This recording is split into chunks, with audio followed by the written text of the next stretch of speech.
Hello everyone. So welcome to our part 6 of research and publication ethics. आज की class में हम scientific misconduct पढ़ेंगे जिसके अंदर फैब्रिकेशन, फॉल्सिफिकेशन और plagiarism would be our discussion topic आज के वीडियो में. ठीक है. So what do you mean by scientific misconduct? उसके पहले साइंटिफिक कंडक्ट क्या होता है ये हम ऑलरेडी पिछले सेशन में कर चुके हैं. तो scientific conduct in the research means something which has scientific conduct, intellectual integrity, intellectual honesty and integrity. वो सारी चीजें जहां हम कंसिडर करते हैं हम उसे क्या कहते हैं? Scientific conduct. अब साइंटिफिक मिसकंडक्ट के अंदर में आज जो टॉपिक्स हम करेंगे वो basically falsification, fabrication and plagiarism है. बाकी चीज हम नेक्स्ट क्लास में करेंगे.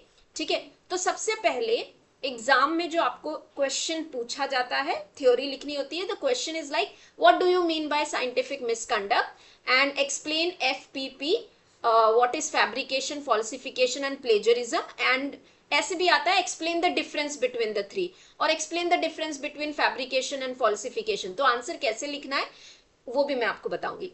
तो सबसे पहले what do you mean by scientific misconduct? See, conduct it means, conduct का सिंपल सा मतलब होता है that you are adhering to certain rules and regulation, certain principle. Actively आप उन रूल्स को, उन रेगुलेशंस को कर रहे हो फॉलो, बिना किसी भी तरीके के यू कैन से ब्रेक के या किसी भी तरीके के लूप होल्स के. Scientific misconduct is a practice of inactive adherence to the ethical principles and professional standard. जब आप इनको फॉलो नहीं करते हो तब हम उसे कहते हैं साइंटिफिक मिसकंडक्ट. अब साइंटिफिक मिसकंडक्ट क्यों होता है? इंटेंशनल हो सकता है, कई बार हो सकता है कि उसकी नॉलेज नहीं है, हमें उस चीज को कैसे करते हैं ये नॉलेज नहीं है. कई बार होता है people who are bad people they do it intentionally, कि आप इंटेंशनली एथिकल प्रिंसिपल्स फॉलो नहीं कर रहे हो अपने बेनिफिट के लिए, अपने गेन्स के लिए. So professional standards essential for conducting the research. Scientific misconduct is intentional, unethical behavior or a practice that undermines the integrity and reliability of research. आपने तो रिसर्च कंप्लीट कर लिया, जैसे भी आपने फॉल्सिफाई करके, फैब्रिकेट करके, प्लेजरिज्म करके आपने अपना रिसर्च कंडक्ट कर लिया, बट सम और other point it would be caught. वो पता चल जाता है that this research is not genuine, it is not following the ethical principles. At that point of the time integrity और reliability खत्म होने लगती है. People start questioning the community, right? So अब अपने definition में जब आप आंसर लिख रहे हो उसके अंदर में अपने आंसर के अंदर में आप एक definition ऐड कर सकते हो. According to US Office of Integrity, scientific misconduct involves fabrication, falsification and plagiarism. ठीक है, बहुत इंपॉर्टेंट लाइन है. अगर आप अपने आंसर में लिखते हो तो आपको आंसर में अच्छे मार्क्स मिलेंगे. While proposing, forming, reviewing research और रिपोर्टिंग. चाहे आप प्रपोज कर रहे हो, उसको कर रहे हो, परफॉर्म कर रहे हो, रिव्यू कर रहे हो या इवन रिपोर्ट कर रहे हो, किसी भी स्टेज में अगर आप एथिकल प्रिंसिपल स्टैंडर्ड्स को अनफॉलो कर रहे हो, उनमें कोई भी तरीके की प्रॉफिट वाले टर्म को देख के इंटीग्रिटी को आप हैम्पर कर रहे हो, तो हम उसे साइंटिफिक मिसकंडक्ट कहते हैं. Scientific misconduct do not include honest error. बहुत इंपॉर्टेंट लाइन है. Difference of opinion. सी, अगर आपका किसी चीज को लेकर डिफरेंस ऑफ ओपिनियन है, आप किसी और के ओपिनियन पे एग्री नहीं कर रहे हो, ठीक है, इसे हम मिसकंडक्ट नहीं कहेंगे. या आपके इसमें कोई गलती हो गई, वो एरर आप एक्सेप्ट कर रहे हो, that is an honest error, हम इसको भी मिसकंडक्ट नहीं कहेंगे. सो किसी भी तरीके का ऑनेस्ट एरर या डिफरेंस ऑफ ओपिनियन को हम साइंटिफिक मिसकंडक्ट नहीं कहेंगे. सो scientific misconduct not only compromise research knowledge but also damage public trust and academic credibility. थोड़ा सा ऐसे सोच के देखो कि रिसर्च के नाम पे एक पूरा एकेडमी चल रहा है और उसके वहां पे कुछ भी अच्छा नहीं हो रहा है. सो एक छोटा सा ड्रग लेके चलो, ठीक है, एक फेक टेस्ट किया जा रहा है, रिसर्च किया जा रहा है उस ड्रग का. उससे क्या होगा? ड्रग आपने टेस्ट किया, फेक ड्रग बनाई और उसका टेस्ट आपने किया ह्यूमंस के ऊपर, तो उसका नेगेटिव इंपैक्ट होगा. इससे क्या होगा? You will damage the public trust. People won't come, they won't volunteer themselves for such things. ठीक है. अब मिसकंडक्ट के रीजंस क्या हो सकते हैं? एम्बिशियस हो, बहुत ज्यादा आप जल्दी जल्दी अपने करियर में ग्रो करना चाह रहे हो, करियर एडवांसमेंट चाहिए आपको बहुत जल्दी. ठीक है. फाइनेंशियल बेनिफिट्स हैं, आप उस चीज को करते वक्त आपको फाइनेंशियल बेनिफिट्स मिल रहे हैं, या इंटेंशनली आप कर रहे हो, you are a bad person. So these are the reasons for the misconduct. अब अलग अलग फॉर्म के मिसकंडक्ट कौन से हैं? बहुत तरीके के मिसकंडक्ट आते हैं, ये भी क्वेश्चन एग्जाम में आता है. What are the different forms of the scientific misconduct and explain the 3 important FFP, इस तरीके से. लेकिन आपको सिंपल ये भी क्वेश्चन आ सकता है, what are the kind different forms of misconduct, explain them. तो सारे एक्सप्लेन करने पड़ेंगे. आज के सेशन में हम फिलहाल 3 पे कॉन्सेंट्रेट करेंगे, नेक्स्ट पे हम बाकियों पे जाएंगे. So fabrication, falsification, plagiarism, intentional negligence, misinterpretation of data, conflict of interest, data manipulation, dual publication, salami slicing, reviewer misconduct, ये सारे ही हम किस कैटेगरी में लाते हैं? इनको हम सबको कहते हैं साइंटिफिक मिसकंडक्ट. अब एक एक करके हम सारी चीजों को समझते हैं. What do you mean bye fabrication? Fabrication का मतलब है, अब अपने आंसर के अंदर में आप ये डेफिनेशन डालेंगे ऑक्सफोर्ड डिक्शनरी की. दोनों फैब्रिकेशन में भी फॉल्सिफिकेशन में भी मैंने प्रॉपर डेफिनेशंस लिखे हैं with the author. So when you put such definitions you get an extra mark. So making up something false. Fabrication का मतलब होता है फैब्रिकेट कर रहे हो. आपके पास जो डेटा है, आप जब रिकॉर्ड करते हो या कलेक्ट करते हो, डेलिबरेटली आप उसको रिकंस्ट्रक्ट कर रहे हो, फॉल्सिफाई कर रहे हो, जो है उसे शो नहीं कर रहे. ठीक है, मतलब क्या? आप वो रिजल्ट, आपने जो भी रिजल्ट लेकर आए हो अपने रिसर्च का, हो सकता है वो इनकम्प्लीट डेटा पे हो, आपने डेटा ही कलेक्ट ना किया हो, तो ऐसे केस में हम कहते हैं that is fabrication. So fabrication is making up, ये कीवर्ड है, making up of a data or a result, recording and reporting if as if they were real. आप उनको इस तरीके से प्रेजेंट करने की कोशिश कर रहे हो जैसे वो है, लेकिन वो कभी थे ही नहीं. It is deliberate fabrication of data collected given by OECD 2007. It is construction of and or addition of data, observation and characteristic that never existed. आपने अपने मन से उनको डाल दिया just to get what you want. आपको जो चाहिए आपने परसीव करके रखा है, या मेरा एक्सपेरिमेंट पूरा हो जाए इसलिए आपने वो डेटा डाल दिया जो कभी हुआ ही नहीं, था ही नहीं. While collecting data or running the experiment. Claims, अब ये लाइन बहुत इंपॉर्टेंट है. Claims of results are made on complete data set. आप जो भी क्लेम करते हो, हाइपोथेसिस बनाते हो, अजम्पशन करते हो, वो एक कंप्लीट डेटा सेट पे आता है, जो नॉर्मली अज्यूम्ड होता है. हम लोग अज्यूम करते हैं that this is complete set of data, whereas claim made on incomplete data or assumed result is form of fabrication. जब आप फेक डेटा, इनकम्प्लीट डेटा के बेसिस पे एक अपना रिजल्ट लेकर आते हो, अज्यूम कर देते हो, उसे हम फैब्रिकेशन कहते हैं. अब इसके कैरेक्टरिस्टिक, मतलब आप फैब्रिकेशन में क्या क्या करते हो?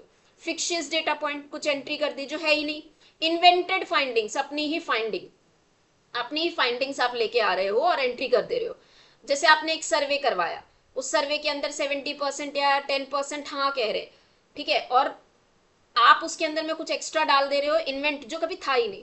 Construction of data, fake environmental conditions, आपने वो कभी एक्सपेरिमेंट किया ही नहीं, उस तरीके की कभी एनवायरमेंटल कंडीशंस थी ही नहीं, but you faked it. Imaginary study participant, आप उन लोगों से कभी मिले ही नहीं जाकर, वो सर्वे आपने इमेजिनरी डाल दिए. फॉल्स डॉक्यूमेंटेशन, ये सब होता है फैब्रिकेशन. तो जहां आप मेकअप करते हो, जब आप फॉल्स डेटा बनाते हो जो कभी एग्जिस्ट ही नहीं करता था, हम उसे फैब्रिकेशन कहते हैं. इसका कॉन्सिक्वेंस क्या है? Distort the scientific record, mislead other researcher. अगर कोई रिसर्चर आपके रिसर्च, आपके काम के बेसिस पे नया रिसर्च कर रहा है, he would be misleaded. And even the policy makers, ठीक है. पब्लिक हेल्थ और एनवायरमेंटल रिस्क है. Obviously if you make a drug, आपने कोई रिसर्च करी ड्रग के ऊपर and it is used in public, it is not good for the general public, right. तो ये हो गया हमारा फैब्रिकेशन. अब हम आते हैं फॉल्सिफिकेशन. फॉल्सिफिकेशन का मतलब है जब आप गिवन डेटा को मैनिपुलेट करते हो, अल्टर करते हो इंटेंशनली. तो यहां आप नया डेटा क्रिएट नहीं कर रहे हो, बट आपके जो करंट डेटा है उसको ही मैनिपुलेट कर रहे हो, अल्टर कर रहे हो, या ओमिट कर दे रहे हो, वो चीजें हटा दे रहे हो जो आपको लगता है कि मेरे हिसाब का रिजल्ट मुझे नहीं देगा. तो मतलब आप फॉल्सिफिकेशन, आप झूठ दिखा रहे हो. So falsification is intentionally altering, manipulating and omitting, altering, manipulating and omitting research data or result to present distorted version of truth. Obviously distorted version है, करेक्ट वर्जन तो है ही नहीं. It signifies deliberate omission of known data that do not agree with the hypothesis. समझो, आप जो hypothesis prove करना चाह रहे हो, आपके रिसर्च में आया हुआ डेटा आपके हाइपोथेसिस से एग्री नहीं कर रहा है, इसलिए आपने उसे ओमिट कर दिया, तो that is your falsification. Given by OECD 2007. It involves manipulation of research material, instrument and process. Instruments हो सकते हैं, लोगों को आपने जिनको इन्वॉल्व किया है, मटेरियल, प्रोसेस को आप मैनिपुलेट कर रहे हो, that is falsification. Even the images, graph, representation of data that distort the actual data, reads too much within the lines is considered as falsification. अब इसके अंदर में क्या होगा? सिलेक्टिव ओमिशन, एक पर्टिकुलर सेट ऑफ डेटा आपने हटा दिया, data alteration, image manipulation, selective reporting, statistical manipulation, ये सारी चीजें हमारी फॉल्सिफिकेशन में आती है. इसका कॉन्सिक्वेंस क्या है? False conclusion. आपने वो हाइपोथेसिस प्रूफ करने के लिए वो डेटा सेट हटा दिया, बट वो सही हाइपोथेसिस नहीं हुआ ना, उसका जो रिजल्ट आया दैट इज फॉल्स, और वो मिसलीड करेगा. Damage the credibility of finding, undermine the future research, आगे होने वाले रिसर्च को वो राइट अप्रोच नहीं देगा. Erodes confidence in the scientific process. अब एग्जाम के अंदर में जो आपको क्वेश्चन पूछा जा सकता है कि कंपैरेटिव एनालिसिस या कंपैरेटिव चार्ट बनाओ फॉल्सिफिकेशन एंड फैब्रिकेशन के बीच में, यानी फॉल्सिफिकेशन और फैब्रिकेशन के बीच में डिफरेंस क्या है, ये आपको बताना है. तो अभी जस्ट हमने पढ़ा कि फैब्रिकेशन का मतलब क्या होता है? Making up of data. आपने एक्सपेरिमेंट नहीं किया, डेटा नहीं था, ठीक है, आपने अपना डेटा खुद ही बना लिया और अपने रिजल्ट्स, फेक रिजल्ट्स को प्रेजेंट कर लिया, लेकिन जब वो actually other people would be doing it, they won't be able to get the same result. Result क्या होता है? जो भी हमारा रिसर्च होता है ना, वो रेप्लिकेबल होना चाहिए, तभी हम उसे बोलते हैं कि वो साइंटिफिक स्टडी है. रेप्लिकेशन इज द प्रॉपर्टी, तो वो नहीं हो पा रही है, इसका मतलब क्या? वहां पे कहीं ना कहीं पे वो गलत है. इसी तरीके से फॉल्सिफिकेशन का मतलब होता है manipulating the data. Real data कुछ और था, आपने उसे मैनिपुलेट कर दिया, ठीक है, यू डिलीटेड दी आउटलाइनर्स, ठीक है, आपने नंबर को रीअरेंज कर दिया, बट फॉल्सिफाई किया, करेक्ट नहीं था, ठीक है. So anyone else who try to do it, he won't or she won't be able to take the same result, उसके पास भी वो सेम रिजल्ट नहीं आएगा. तो एक चार्ट है जिसमें आप जब भी आपको लिखने को आएगा difference between fabrication and falsification, तो आप डेफिनेशन से स्टडी स्टार्ट कर सकते हैं. ये ऑक्सफोर्ड की डेफिनेशन है, making up or inventing the data, intentionally altering, manipulating. So मैंने आपको जो अभी नोट्स में पढ़ाया उसी को मैंने टेबल में डाल दिया है, उसी चीज को आप टेबल में लिख के पॉइंटर्स के साथ में डिफरेंस में आंसर कर सकते हैं. OECD की डेफिनेशन डेलिब्रेट फैब्रिकेशन, ये भी OECD का डेफिनेशन है, तो आप इसको बेस लेके आंसर कर सकते हैं. नेचर ऑफ मिसकंडक्ट क्या होता है? फैब्रिकेशन में आप क्या करते हो? False data. और फॉल्सिफिकेशन में आप क्या करते हो? मैनिपुलेट करते हो, अल्टर करते हो. डेटा और ऑब्जर्वेशंस आर कंप्लीटली इन्वेंटेड, नए आपने जनरेट किए. Genuine data are altered, omitted और सेलेक्टिवली रिपोर्टेड. और एग्जाम्पल, ये भी हमने अभी डिस्कस किया, ये सारे पॉइंटर्स याद कर लेना और इनको लिख लेना डिफरेंस में, ठीक है. Purpose is to create result that never existed, वो चीज था ही नहीं, आप अपने हाइपोथेसिस को प्रूफ करना चाह रहे हो. To distort research finding in a favor of desired outcome. Impact on research. Produces completely false scientific evidence. Produces misleading or distorted scientific evidence.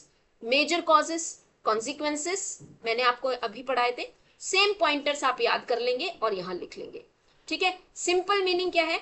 Making up of the data that never existed. Changing of the data that already existed. So ये correct way है. यहाँ पे अगर आप answer लिखते हो, 5 marks के लिए क्वेश्चन आता है व्हाट डू यू मीन, या 10 मार्क्स के लिए क्वेश्चन आता है what do you mean by scientific misconduct. Misconduct का डेफिनेशन, उसके 4-5 पॉइंट्स, देन कितने टाइप के होते हैं, रीजंस क्या होते हैं, फैब्रिकेशन फॉल्सिफिकेशन को एक्सप्लेन करो और डिफरेंस एक्सप्लेन कर दो, you will get good marks, ठीक है. अब हम थर्ड काइंड ऑफ मिसकंडक्ट पे आते हैं, जो कि है प्लेजरिज्म. प्लेजरिज्म बहुत कॉमन है और कई बार ये अनइंटेंशनल हो जाता है, मतलब सामने वाले को पता ही नहीं है that they are doing a plagiarism, because उनको नॉलेज नहीं होती है कि किस तरीके से हमें किसी और का डेटा यूज करना है या किसी और के रिसर्च को यूज करके काम करना है. So as per Oxford dictionary, plagiarism is to take away someone else ideas, words etcetera if as if they were own. आपने किसी और का रिसर्च लिया, काम लिया और उसको प्रेजेंट, अपना काम दिखा के प्रेजेंट किया, इसे प्लेजरिज्म कहते हैं। ठीक है, बिना साइटेशन के, बिना उनको एक प्रॉपर साइट करके उनको क्रेडिट देके आपने उसको ऐसे शो किया जैसे वो आपका है, तो plagiarism. Chambers dictionary, plagiarist is like a thief who steal thoughts and writing of other and gives them their out as his own. ये important है. So in my exam I used all these lines, all these definitions given by authors. ठीक है. Plagiarism is a act of using another person's ideas, process, result or word, कुछ भी हो सकता है, without giving appropriate credit. वर्टिबेटिम कॉपिंग, वर्बेटियम कॉपिंग का मतलब होता है वर्ड टू वर्ड, आपने वर्ड टू वर्ड वहां से कॉपी कर लिया। Paraphrasing without attribution, unauthorise reproduction, data plagiarism, self plagiarism, these are the different forms of plagiarism जो हम नीचे आगे पढ़ेंगे। Reasons, what are the reasons of the plagiarism? Unaware, आपको पता ही नहीं है, most researchers are not aware के प्लेजरिज्म, हम कई बार किसी का वर्क यूज करते हैं और उसको साइट नहीं कर पाते हैं या नहीं, भूल जाते हैं, इंटेंशनल नहीं था, तो उससे भी प्लेजरिज्म, वो भी प्लेजरिज्म की कैटेगरी में आ जाता है। टाइम कंस्टेंट एंड डेडलाइन, इतना जल्दी वो पेपर प्रोड्यूस करना था या रिसर्च करना था, टाइम कंस्टेंट थे, डेडलाइन थी, भूल गए। लैक ऑफ नॉलेज, इंफॉर्मेशन नहीं है। पैराफ्रेजिंग क्या होता है? पैराफ्रेजिंग होता है कि किसी और के नॉलेज को आप अपनी लैंग्वेज में पैराफ्रेज कर रहे हो, बट उसमें भी एक रूल है कि कंप्लीटली वर्ड्स आप उठा के अपने लैंग्वेज में यूज नहीं कर सकते। ड्रेडिंग फेलियर, ठीक है, आपको नॉलेज नहीं है फेलियर की वजह से। अब टाइप्स ऑफ प्लेजरिज्म, ये भी इंपॉर्टेंट है एग्जाम में। What do you mean by scientific misconduct? What is plagiarism? Explain the types of plagiarism with example, इस तरीके से क्वेश्चन आता है। So direct plagiarism, copy paste, deliberate plagiarism कहते हैं इसे, और वर्बेटियम, जब आप कॉपी पेस्ट करते हो exactly word to word without proper citation, हम उसे कहते हैं डायरेक्ट प्लेजरिज्म। मोज़ैक या पैचवर्क, आप क्या करते हो, डिफरेंट सोर्सेस से थोड़ा थोड़ा काम लेके पैच, मतलब यहां से कुछ उठा लिया, वहां से कुछ उठा लिया, और अपने रिसर्च में, अपने ओरिजिनल कंटेंट से छोटा छोटा हर जगह से लेके अपने कंटेंट में डाल दिया, अपने रिसर्च में डाल दिया, हम उसे कहते हैं patchwork. So borrowing the phrases from the source and patching them together them with the original content. Self plagiarism, आपने कुछ पेपर पब्लिश किया, कुछ रिसर्च करी, नेक्स्ट पेपर या नेक्स्ट रिसर्च में अपने ही काम को जब आप कॉपी कर लेते हो बिना citation, that is self plagiarism. Republishing self work without proper acknowledgement and permission, तो आपके साथ और भी कोई ऑथर हो सकते हैं। एक्सीडेंटल प्लेजरिज्म, जब आपको नॉलेज नहीं है, अवेयरनेस नहीं है, तो improper citation due to lack of awareness और नॉलेज। इम्प्रॉपर साइटेशन, अब देखो यहाँ पे ना ऑथर्स का प्रॉब्लम आता है, आपने first author, second author, inaccurate or misleading citation representing secondary data as primary, आपने ऑथर्स या डिफरेंट रिसर्चर्स का डेटा उठाया, वो कि आपके लिए सेकेंडरी डेटा था, but you are presenting it as primary, this is also a plagiarism. Translation plagiarism, आपने किसी और लैंग्वेज, किसी और का काम है जो दूसरी लैंग्वेज में था, लेट्स से कोई लोकल लैंग्वेज में था, and you converted into English, so आपने केवल लैंग्वेज बदला, बाकी सारी चीजें सेम है, so that is called as translation plagiarism. Paraphrasing plagiarism, rephrasing or summarising others ideas in your word without citation, कोई बात नहीं, आप उनके काम को अपने वर्ड्स में प्रेजेंट कर रहे हो, good, but citation is important. अगर आप साइटेशन नहीं कर रहे हो तो हम उसे प्लेजरिज्म कहते हैं। अब प्लेजरिज्म की पेनल्टीज हैं प्रिस्क्राइब्ड बाय यूजीसी 2018, लेवल 0, 1, 2, 3, अगर आप अपने आंसर में इसे लिखेंगे this would be very helpful.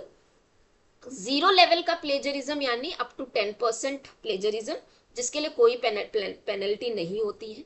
10% से 40% में आपको कोई मार्क्स नहीं दिए जाएंगे, रीसबमिट करना पड़ेगा आपको work within 6 month.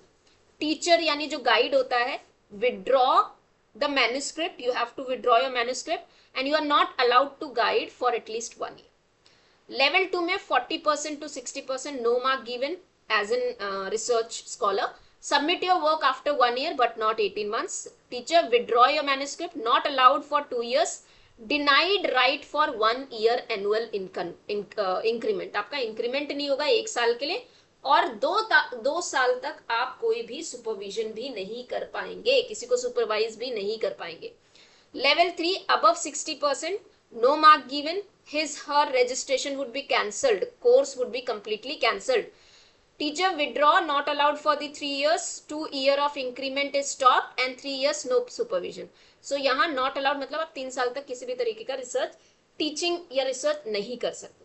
So this is what the level of plagiarism के penalties हैं अगर आप किसी भी तरीके का plagiarism करते हो और पकड़े जाते हो. So basically plagiarism is direct, self, mosaic, paraphrasing, accidental, source without credit, improper and cheating. Right? So this was the session जहां पे हमने साइंटिफिक मिसकंडक्ट को पढ़ा. 3 तरीके के important. See my purpose of teaching you is, यहाँ पे जो बेसिक नॉलेज है उतना आपको पता होना चाहिए, आंसर्स कैसे लिखने हैं वो पता होना चाहिए, और डिटेल नॉलेज आपको होनी चाहिए जो कि हम छोटे छोटे वीडियोज में कवर कर रहे हैं. तो यहाँ से आप अपनी आंसर राइटिंग स्किल्स को आप एनहांस कर सकते हो, क्या पॉइंटर्स होने चाहिए, कैसे आंसर्स लिखने चाहिए.